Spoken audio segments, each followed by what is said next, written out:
మంది చలికాలంలో టీ కొంచెం ఎక్కువగా తాగుతుంటారు. శీతాకాలంలో వెచ్చని టీ తాగితే మజాగా ఉంటుంది. టీని అనేక రకాలుగా తీసుకోవచ్చు. కొందరు కేవలం డికాషన్ మాత్రమే తాగుతారు.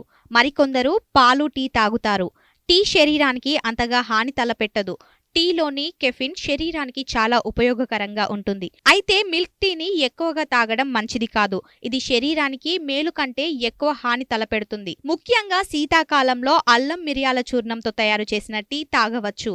ఈ టీ జలుబు, దగ్గు వైద్యంలో బాగా పనిచేస్తుంది. అలాగే జీర్ణ సమస్యలు ఉన్నా కూడా ఈ టీ తాగవచ్చు. ఇది శరీరానికి మేలు చేస్తుంది. జీర్ణక్రియ సమస్య కూడా తొలగిస్తుంది. శీతాకాలంలో దాల్చిన చెక్క టీ తాగితే చాలా బాగుంటుంది. దీనిని ఎలా తయారు చేస్తారంటే, ముందుగా గ్యాస్పై ఒక గిన్నె పెట్టి కాసిన్ని నీళ్లు పోసి మరిగించాలి. అందులో 2.5 చెంచాల చక్కెరను వేసి 2 స్పూన్ల పొడి టీ ఆకులను వేయాలి.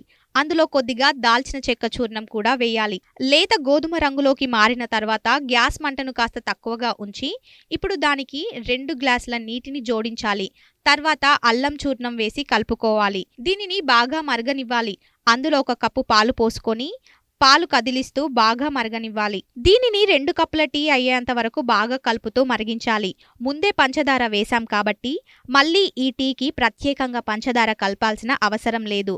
ఈ వేడివేడి తందూరి టీ తాగితే భలే రుచిగా ఉంటుంది.